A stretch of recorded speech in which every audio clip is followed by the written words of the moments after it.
Hello, everyone. Welcome to episode 215 of the Terminal City FC podcast, part of the Area 51 Sports Network. Josh Ray joined alongside Nathan Derrick as per usual, talking all things football. So it's still January, and it's obviously rumors and rumblings and silly season in terms of the world of football transfers. So a few And we got our hours share after of we silly recorded, season. Yeah. our last show, Michelle Kaufman, I believe that's her name, of the Miami Herald, I think. She reported that Tristan Blackman was being traded from the Vancouver Whitecaps to Inter Miami for about $2.5 million in cash, but that was quickly shot down by Manuel Vafe and Tom Bogert. Vafe reported that Miami wanted to pay in installments, and the Whitecaps said no to that. And Bogert reported the fee was around $3 million. Whitecaps still said no. And Axel Schuster had to put out a statement saying that they aren't planning to sell any more players, pretty much. Yeah. Especially when you take a look at the Whitecaps so far, have only been selling players. They haven't signed anyone new except for players from their second team. So they're not looking at rewriting anything, especially with how well everything worked out last year. Yeah, if it ain't broke, don't fix it, is the old saying. And plus, they've had some money doubled down from the Ahmed and Nelson sales.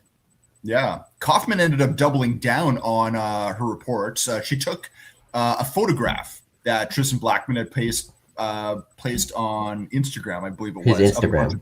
A bunch of palm trees. And, of course, Blackman, in cheek. But right away, it was interesting how quick the internet sleuths came up with that.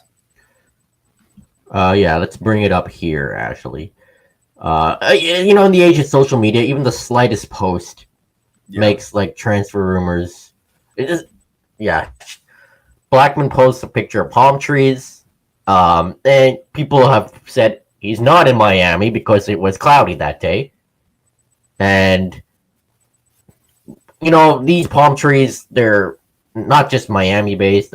Some in English Bay here in Vancouver, but definitely wasn't in Vancouver. I would think this is his hometown of Las Vegas. Which makes the most sense. I mean, either way, I thought it was kind of funny. I thought it was funny for Tristan to post it. I thought it was funny with how well people ran with it. And then I thought it was funny how much we consistently see Americans not understanding anything outside of their own backyard. Yeah.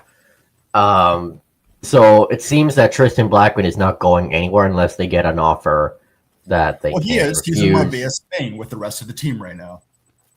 Or will be. Reporting back. Yeah, with reporting back to Vancouver as many of the other players. And they'll be heading off to Marbella, Spain. So I think the Whitecaps are more focused on additions rather than subtract. So it's just, thankfully for Whitecaps fans, if Blackman to Miami trade rumor would have been a huge loss for the Whitecaps. A bit of defenders already with Veselinovic, Bupe, Shonla, now. And that's actually, $3 million is a good fee, but Whitecaps want to keep the core attack. So we'll move on to the rest of MLS. First, we're a form-up. Daniel Reed permanently in Montreal.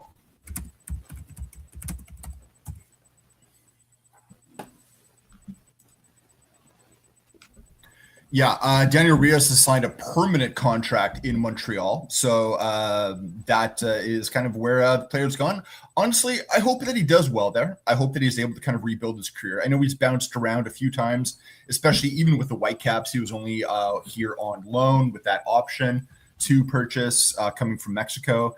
He's found a permanent home. Hopefully it works. We'll have to see really if it's going to work out in Montreal. Montreal is going through their own,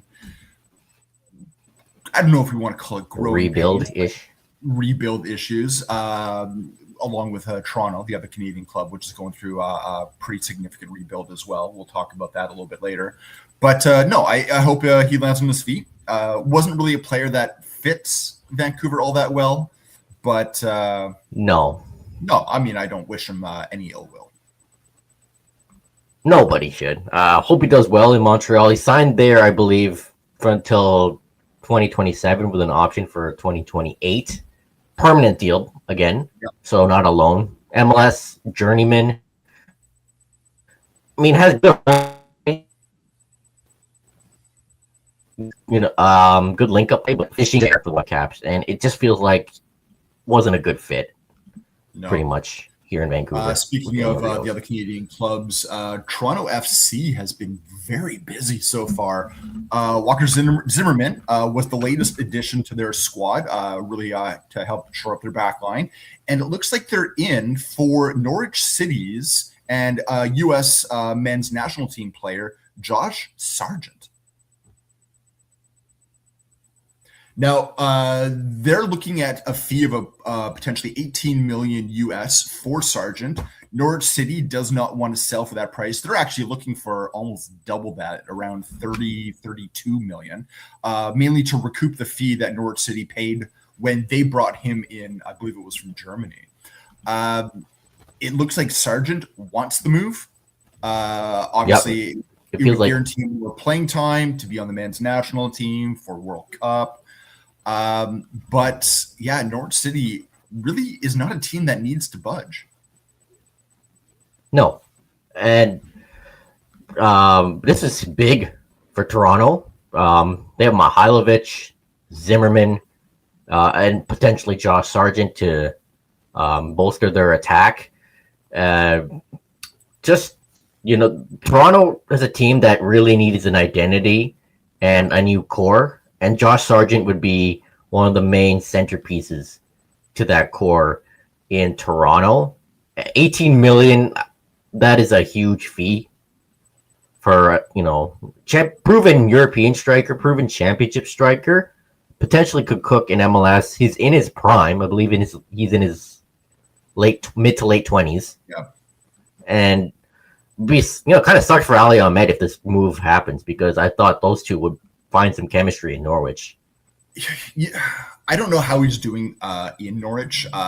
He's doing okay. Yeah, their leading scorer. Move obviously would get him more playing time consistently, game in, game out. Obviously, but here's the thing: Norwich is going to sell him for 18 million, and 18 million. I hate to say it, is already an overpay for the player. Yeah, that's a huge fee. So right now, I don't see this being done. Not for 18 million, but right if it goes higher, I mean Toronto's would already be overpaying in my mind. So I don't really know what's going to happen with this one. Yeah, I don't know either, but it looks like it's it feels like it's quietly progressing. Speaking of transfers that have just happened, that again don't really seem to be the greatest fit for me. Timo Werner has now signed as a DP with the San Jose Earthquakes. Werner to MLS has been long rumored.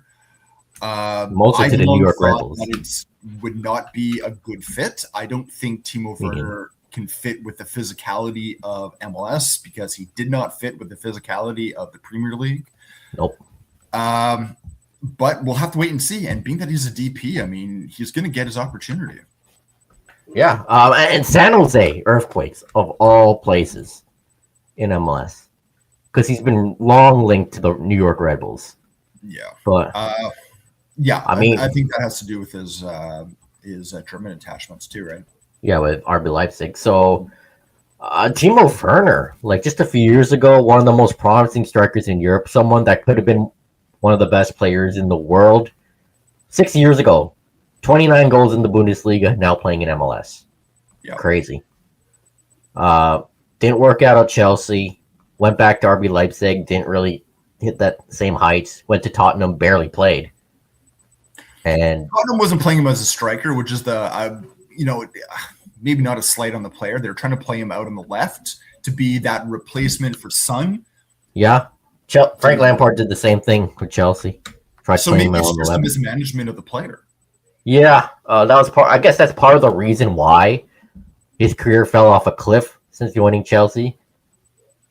They played him a lot on the left, and when he's Yeah. a natural striker, and again, he couldn't handle the physicality of the EPL, and couldn't run in behind defenders. And see, that's the thing that really gets me, because I find MLS to be a much more physical league than even the Premier League.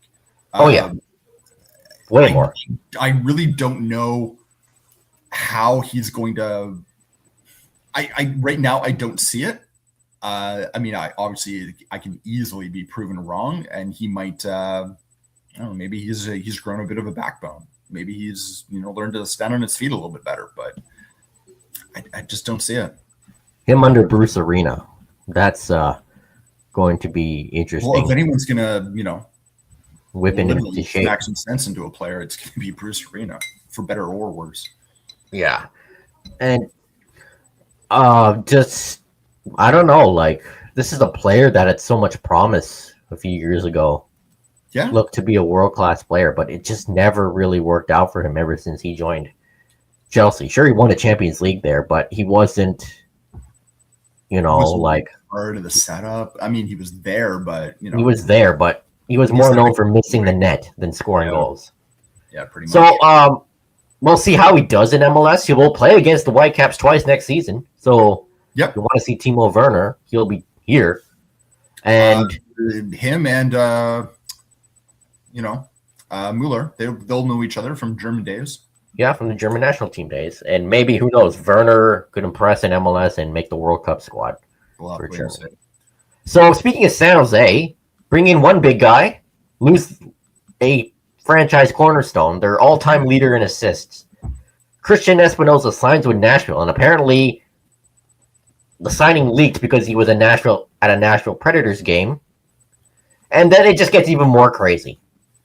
Landon Donovan on his podcast, I believe, he says a San Jose executive that shall be named unnamed. It's not Bruce Arena. He stated that. Forgot to trigger the option on Espinoza, making him a free agent, and that was confirmed by reporter Ben Wright. So that's how you lose a franchise cornerstone. Forgot to trigger the option. Fireable offense. Like, pure incompetence. On Donovan's show, he was saying that this was not nothing on Arena's side. This was on the technical side. The technical. Just forgot to trigger the option. This is a player that's been a part of the franchise for 7 years, and like you said, like everything that he has been doing for San Jose, even when San Jose was like, in the basement and all that. Oh yeah, he stuck around. This is just. I agree with you. This is a fireable offense. You have lost a marquee franchise player because of paperwork, and not even paperwork that wasn't filed at the right time. Paperwork that wasn't even looked at. Yeah, they just forgot. And you use him as a free agent. I mean, the fact which is even worse. You get nothing from anything in return. Yeah, that's absolutely horrible. They tried to keep him. They tried to re-sign him afterwards, but at that point, if you're Espinoza, you've got to be thinking, does this team really care about me? No, Landon Donovan pretty much said, well, forgot to, looks like you don't want me, guess I'll go to Nashville. That's pretty much what Espinoza was pretty much what the quote was, right? Yeah. By the way, Nashville, rebuilding their attack. They replaced Jacob Schaffelberg with Christian Espinoza. Him, Mukhtar, and Surridge. That's a good front three. Honestly, Espinoza is a massive step up. I hate to say that because, Schaffelberg he is Canadian roots, but he's a huge step up. Oh, yeah. No one can deny that because Espinoza is a big-time creator, and he was someone that always would torch the Whitecaps. Yeah. When San Jose played Vancouver. Could have been a Werner-Espinoza duo in San Jose, but instead, due to some incompetence, Espinoza's in Nashville with Henny Mukhtar. So that's some big news around MLS. Canada Soccer still having their camp routine, the men's national team rather. There's been a lot of speculation around Marcelo Flores, the winger / number 10. Has Mexican roots, but was born in Ontario. has been flirting with the Canadian setup for a while now. Called up for Camp Poutine. Was expected to play in the friendly this weekend against Guatemala, but that's not happening because that friendly is a tier 1 friendly, and for Flores to play in that game, he needs to make a switch. And Marsh admitted he made a mistake calling him up. Yeah, this is kind of someone wasn't paying attention again.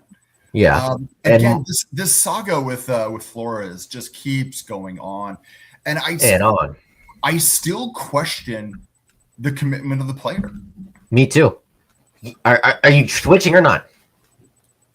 I don't know. Yeah, I don't know which way to look at this. Yeah.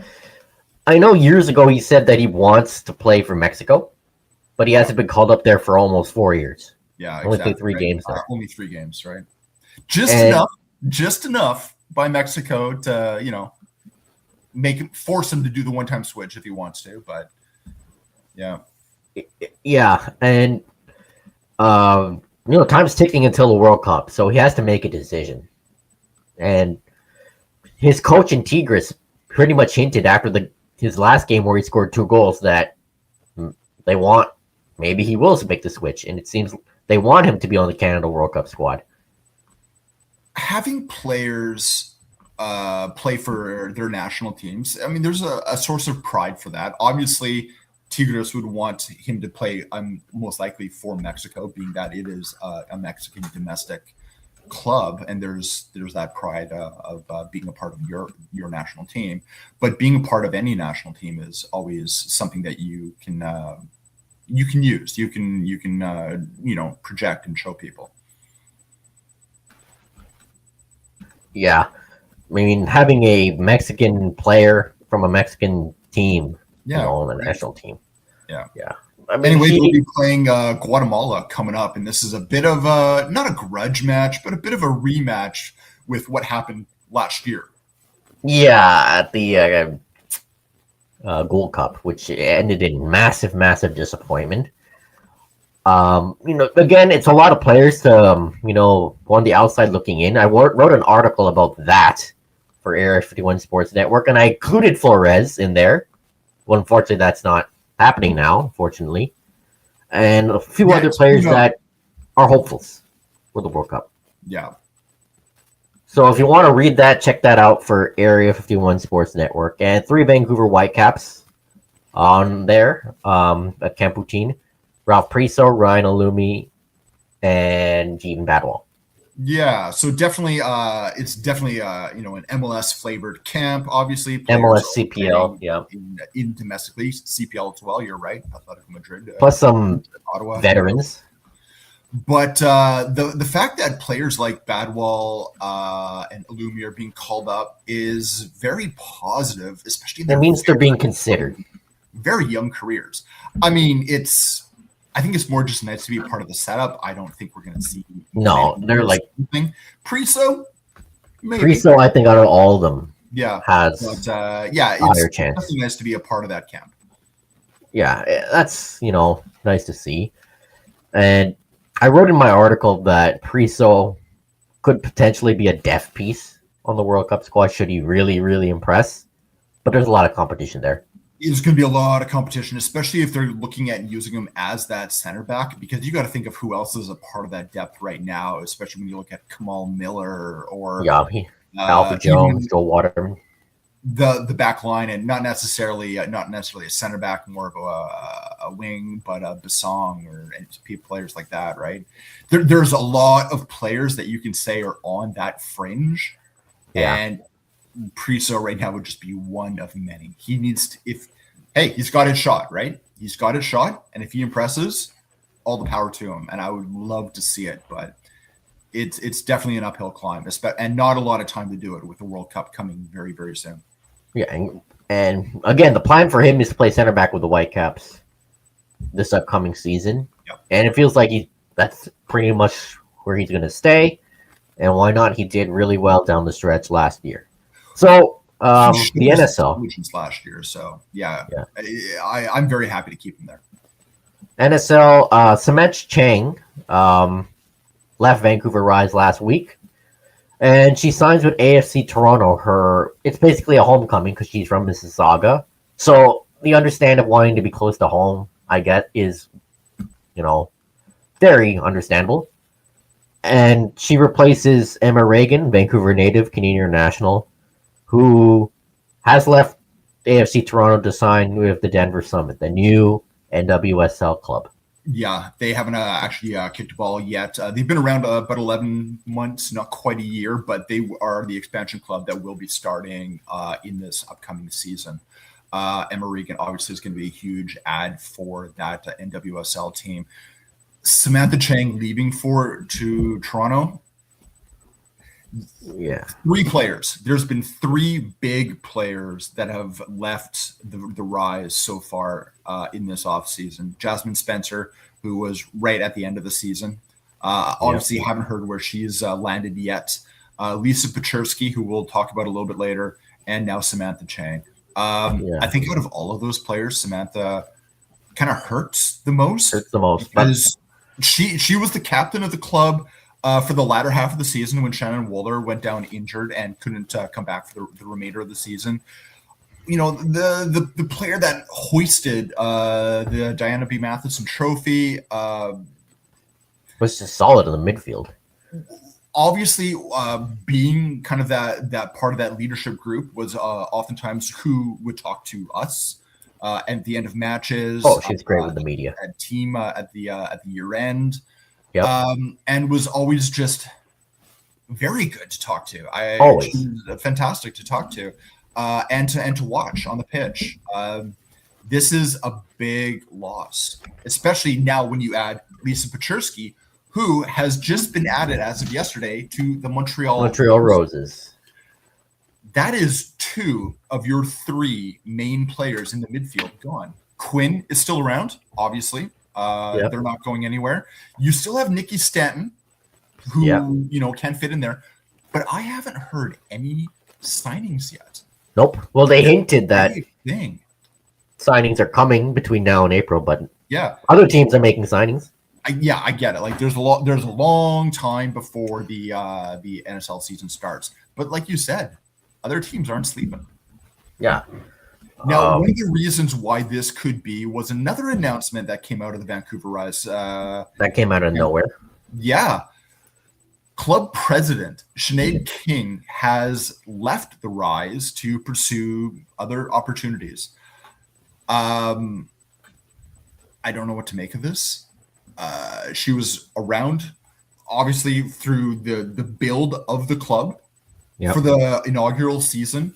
The winning of that season, she leaves on a high, obviously, but again, another individual who was a true representative of the club, was great to talk to, very personable, very tactful and diplomatic in her approach. She very media savvy, let's put it that way. Knew when to talk, what to talk about, and was just a very good executive for this club. Gone after 1 year.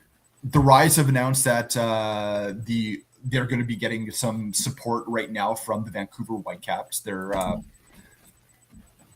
brother club, I guess. But look at this press release. It's very short. It is. It's very short. It makes me wonder what's going on. And you and I have had questions about some of the executive and front office staff in terms of how local players were handled. We talked about that at the beginning of last year, where a lot of local players decided to opt out of playing in Vancouver and go elsewhere. There was questions that had been asked across multiple platforms and multiple media sources about, whether there was almost a sense of entitlement with you played in Vancouver, therefore you're ours, when that's not the case. Doesn't guarantee anything. And I do wonder, I wonder what initiated, Sinead King's leaving, or if it was one of those death by 1,000 cuts, right? I wondered that too. Slowly adding up over time to her just saying, look, if I'm going to go, now's the time to do it. I just wonder, did she find another opportunity elsewhere, or did she just simply, and was I think it an that's amicable something that split? we're going to see in the kind of the days and weeks to come here right now. I don't know if we're going to find out any information right away. Yeah, because I've heard nothing No. around this. In fact, other than this press release, there has really been nothing else on this. I've taken a look to see if there is anyone else who's tried to cover this, but there really hasn't been a whole lot. Yeah, I think from the Rise end, they've all been silent. Yeah, regarding this. So I wonder if it was an amicable split or something brewing that we didn't know behind the scenes. Anyway, yeah, lots of changes from the Rise over the past week, and I would say some significant ones that hurt the club. Yeah, very. Let's move over to Europe. I'm not going to talk about the Chelsea games too much. I'll just kind of breeze through them a little bit here. So last week they lost 2-1 to Fulham. You know, this is a stat that is crazy. Before the Clear Lake Capital Todd Bowley takeover, Chelsea have only lost once to Fulham in league play. Once. They have lost to them 3 times since. So 3 out of the 4 losses to Fulham in Chelsea's history have been in the Clear Lake Bowley era. Crazy. I guess that goes to show how far the club has fallen. So it all starts when Mark Cucurella gets sent off by pulling down the Fulham player. Dogso, really dumb to do. Really, really dumb. Poor game all around. No attack whatsoever. Bad defending until 2 goals. But at least Delap scored his first Chelsea goal in the Premier League. But the MVP of that game was the away end. Constantly chanting, F off Iqbal, you're not wanted here, and we don't care about Clear Lake. They don't care about us. All we care about is Chelsea FC. Made their voices heard, regarding this, the ownership, the sporting directors, and the way the club is going. I think if you took that chant, translated it to French, and switched Chelsea for Strasbourg, word for word, it could be used over there too. Oh, Strasbourg fans have been protesting against Blue Co for over a year. Yeah. And as I mentioned last week, there is a massive protest planned outside Stamford Bridge before the Brentford game this weekend. And we'll hear a lot of those chants. Definitely. But Liam Sr. made his debut as Chelsea manager in the FA Cup against Charlton. 5-1 win. Nothing to complain about. Dominant. Uriel Hato scores his first Chelsea goal, a banger. Someone who should play more. Tosin, Marguerite, Pedro Neto, and Enzo Fernandez also scored. Jamie Gittins impressed on the right side. And so did Andre Santos in the midfield. 3 young guys who probably could benefit from Liam Sr. playing them more. And giving them, mentorship and all that. But unfortunately, Garnacho still struggled as he kept losing the ball at his feet and failed to beat his man. 40 million, well spent. Yeah. Of course, Senior was pleased with the win, but he said, let's not carry it away. This is just step 1. Then his first presser, a lot of good things, saying he understood how big club Chelsea were, wants every player to play for the badge, no egos. He has no ego. Very humble, saying that he's here to learn and improve the club every day. And he also said this, he makes the decisions at the club, but does he know who he's working for? Yeah, he's not going to have as much power as he thinks he has. Yeah, Tuchel didn't, Pochettino didn't, Maresca didn't. Not going to give it to a manager of, let's be honest, lower stature. Yeah, and the second Senior asks for a say, I'm sure the sack. He'll get a nice pat on the head. Yeah. So, Arsenal in the EFL Cup today, leg 1. See how Senior does there. And Brentford on the weekend, as I mentioned. So, Chelsea, it seems like they want to be quiet in the January window because they've been quiet in the January window the past few years. Kind of disappointing, but they're focused on the summer. And even though last summer was very underwhelming. and there are needs Chelsea have to look at, like a center back. They've been linked to Mark Gay again of Crystal Palace, but given his speculation to Man City and Liverpool, even Bayern Munich, I don't think that's happening. No. And given the fact that he's turning 26, Mehmet Bali and the sporting directors will say no to that. Yeah, he's too old, right? Yeah, He way didn't too pass old. the DiCaprio test. Nope. But Enzo Maresca apparently wanted him last summer. Nothing. Could have had him last summer. And I don't think Gay would want to join this project. And sure, there's the whole, like, oh, Academy boy comes home narrative, but Gay is smart. I don't think nostalgia will get the better of him. Though he would be a perfect fit for Chelsea. But it's, I don't think it's happening. I'd be very surprised if it does. There's also interest in another attacker. Wow. So spending all that money on Garnacho and Gittins didn't really work out, did it? And they keep these briefs saying, oh, they want to sign a top attacker. And the first name linked is Kenan Yildiz, the winger of Juventus, 20 years old, wonder kid, of course. Very good player.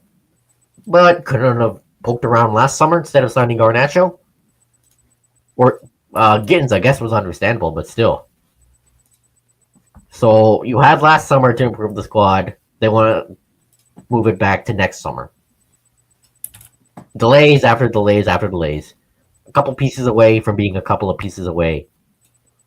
So, again, Chelsea continue to be an absolute dysfunction regarding the squad planning and recruiting. And a former Chelsea player and academy product is off to Spurs. Yeah, Conor Gallagher was actually officially announced earlier today, now that medicals and all that are done. This is a player that Spurs have been after since he was still with Chelsea. They've been after him for about 3 years or so. But it was kind of made a little bit more necessary right now with the injury to Roberto Bentancur, who gone down with a hamstring injury, actually bad enough that he requires surgery. He'll be out for about 3 to 4 months. £35 million deal, definitely a lot cheaper than what Spurs were initially looking at paying when the player was still with Chelsea. He's not really an out-and-out replacement for Bentancur. Bentancur, obviously, a very, very good ball-playing midfielder, very, very strong. Gallagher's just a tackler, pretty much. The best I heard of Gallagher, he's a jack of all trades, master of none. Good pretty much all rounds, but doesn't truly excel at one thing or the other. So yeah, we'll have to wait and see. And this is a player that just didn't work out at Atletico Madrid, and the fans wanted him gone. Yeah. I also wonder how long this is going to last, especially when you have players like Papa Mate Sarr, who's going to be coming back from AFCON here. Chelsea fans are handling it well, given the former academy product is now at Spurs. Yeah, and this guy got a banner before N'Golo Kante did. Yeah, exactly. Also, Spurs made 2 signings, believe it or not.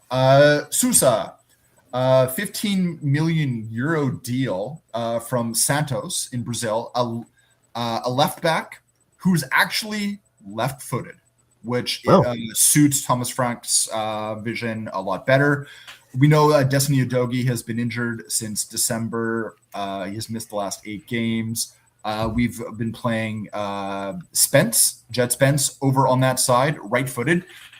He's done well, but he's not the ideal fit. Obviously, Spence is someone that you want to be able to switch off and on with Pedro Porro on the right. Sousa looks like he's a guy that is ready to slot right in. Very, very young as well, and ready to go. Now, Destiny is getting very close to being fit again. Wasn't on the bench for the Villa game, which we'll briefly talk about. But definitely it adds some competition to that side, and we'll have to wait and see how that goes. A couple of games to talk about. There was the FA Cup against Bournemouth. looked like Tottenham was slowly getting back into the game in that second half. And then Semenyo happens in one of his final games for Bournemouth, scores in the 95th minute, knocks Tottenham out, and that is it. But that is not what the game is known for. Nope. That game will be forever known for Thomas Frank drinking out of a cup that has the Arsenal logo, and then the fan. Thomas Frankie's an Arsenal fan. I mean, you can't just write that script. That it's funny and how sad it is. It's one of those, and now obviously, the manager said he didn't really know anything about it. He picked a cup, he drank from it. Fair, but I mean that's funny. I mean, but someone had to have seen it. Yeah, someone. I don't know. It's one of those things where you already know that there's issues, there's cracks in the foundation. That's just driving a chisel into it. A completely unnecessary mistake. But it's funny. It's funny. Very funny. The tears are flowing. That led to the Aston Villa game, a 2-1 loss. Spurs have won 2 in the last 12, I think it is. But get this. Guess who has the best away record in the Premier League? Spurs. Huh. So what does that tell you about their home record? It's terrible because I can't remember the last time they won at home. Yeah, it's it's such a weird season. Other than that, still looking at transfers, still looking at someone to take over that left-hand wing side. Also, they might be looking for someone on the right now that they let go of Brendan Johnson and Kudos is injured. So we'll have to wait and see. But we're still looking at, we talked about Magnus Akluche of Monaco is a name still being thrown around. We've talked about Jan Diomande from Leipzig. And the other a lot of teams want him. Yeah, a lot of teams want him. Spurs do have the money to go after him, though. They were given about £150 million war chest just for January. Obviously, Sousa cost some of that, Gallagher as well, but there's still well over 100 million in that chest. So we'll have to wait and see. Oh, and there's actually more of it because you can basically write off Gallagher with what they got from Brendan Johnson. It's basically the same costs. The other one is Christos Zolis, who plays with Club Brugge and is the guy that the recruiting department is really, really high on. We talked a little bit about him last week. He actually had spent some time in England, I want to say, with Norwich City back in between 2021 and 2024. But since he's gone over to Club Brugge, he's definitely picked up. And even before, he was playing with Dusseldorf in Germany and did quite well there as well. But and then why not? We'll add in a silly rumor. Spurs, are they interested in Xabi Alonso, who has now left Real Madrid? Fans seem to think so, but that seems to be about it. But according to fans, there's talks behind doors. I doubt that. I doubt that too. Yeah, well, more on Xabi Alonso in a bit. The FA Cup, Macclesfield knocks out the reigning champions Crystal Palace in a David Goliath matchup. This is why we love the FA Cup. This is why we love football. Moments like these. I was reading there's something in the English rankings. There's something, I think 120 places between these two clubs. Yeah. Non-league team knocking on a Premier League side. In fact, one of their defenders was videoed 2 days later returning to his job as a teacher at a primary school. The kids giving him a huge round of applause. Part-time players, right? Taking out Premier League players. So, I mean, this is the absolute beauty of the FA Cup and why we love it. Yeah, something Macclesfield and their fans will remember forever and ever.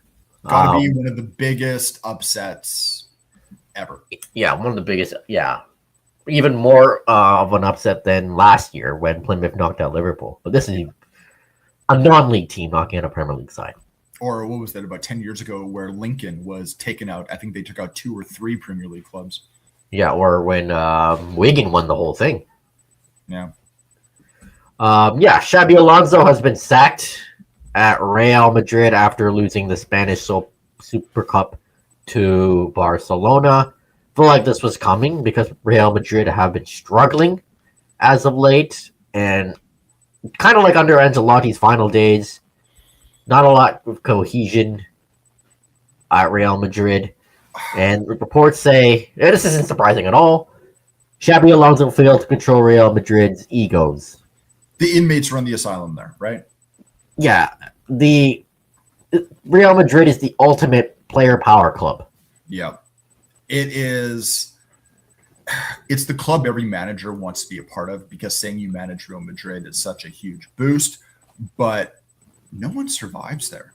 No one survives there very long. It's it's tough to really talk about that club because there's a level of dysfunction, but they're able to paper over a lot of it with how much money they throw at players. Problem is, if you throw more money at the players and you have more dysfunction. More egos. Like you got Mbappe, Vinicius Jr. Yeah. Two guys known for their ego. Vinicius Jr. scored his first goal in months. Yeah. At the Spanish Super Cup. Mbappe is dealing with injuries. At least Rodrigo's kind of picked up his form. He's one of the quiet guys at Real Madrid. Also missing someone like Luka Modric there, who I think also had enough sway to calm some of those. He definitely did. Right? Right. And Alonso's replacement is Alvaro Arbeloa, a former left back who played for Real Madrid and Liverpool. He actually, I think he was most recently. He was actually managing their B team, so it's basically he was bringing him up. Yeah. So, I mean, it felt like Xabi Alonso wouldn't last long at Real Madrid when he got first hired there. He was the flavor of the month manager because of what he was doing at Leverkusen. But when you have that so much egos on one team, it's tough for. Like he didn't put his foot down. Well, and the thing is I think he tried to, but the egos bit back. Yeah, some managers are great at putting their foot down on egos. Others aren't. Players and the egos at that club have the backing of the executive over the executive backing the manager, and that can happen.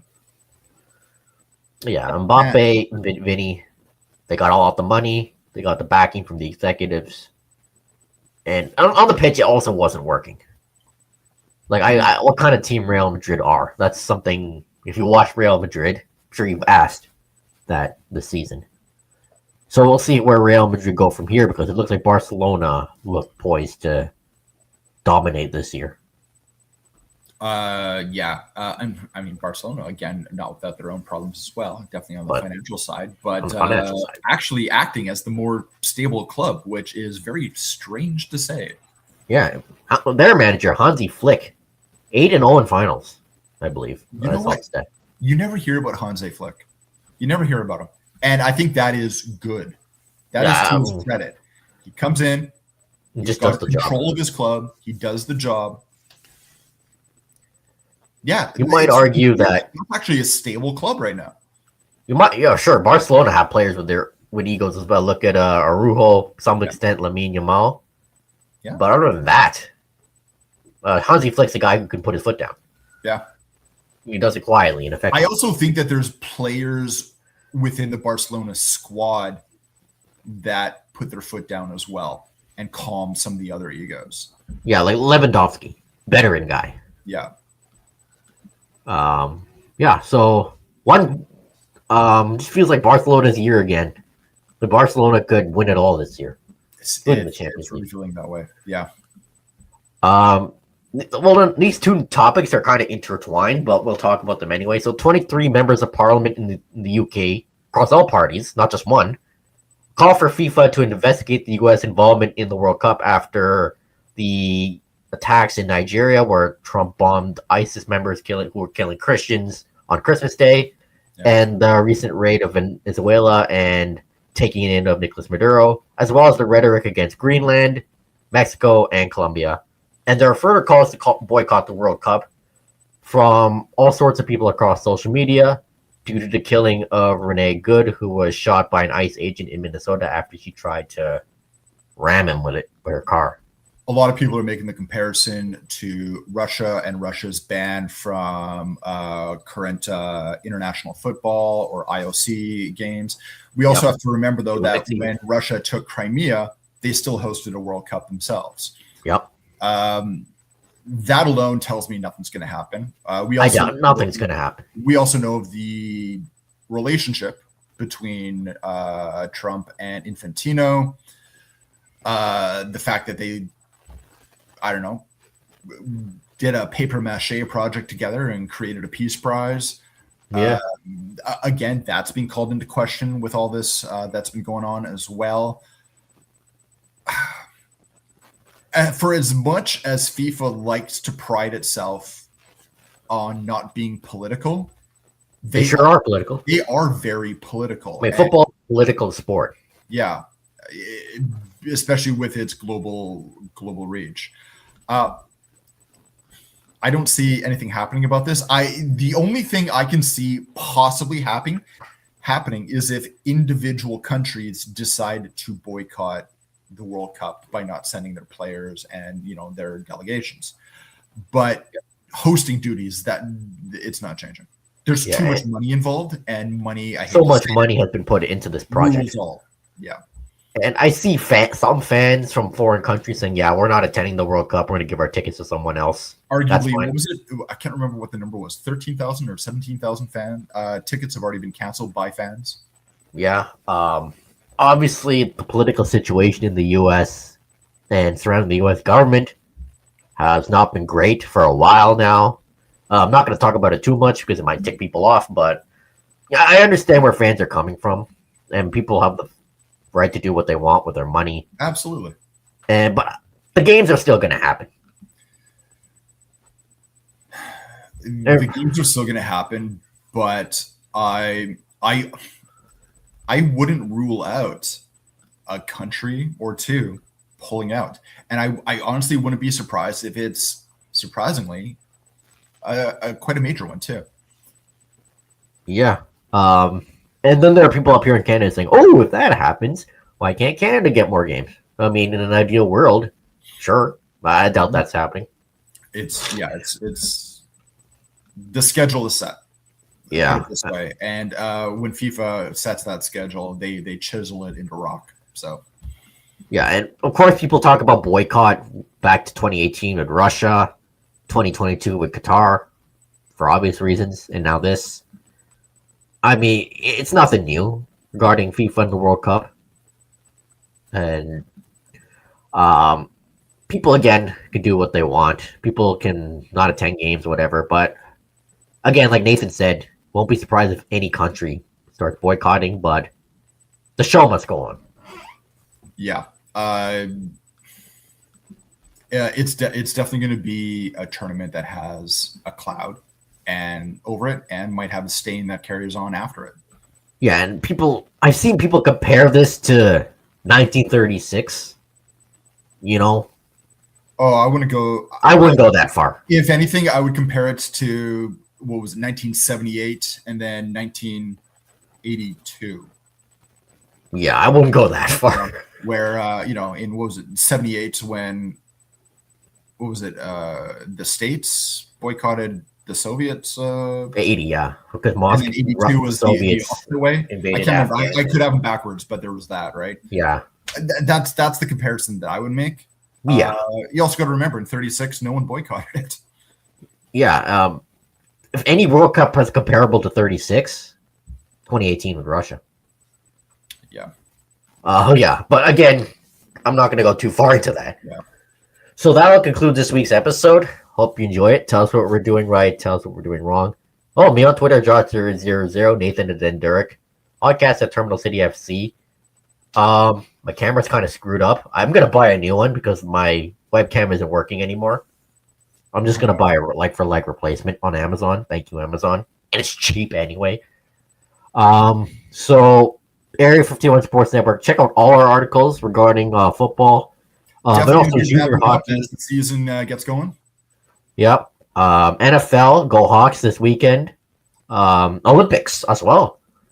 That's coming up. And yeah, we'll be back next week talking more things footy for your pleasure. That concludes this week's episode. Peace out. Take care.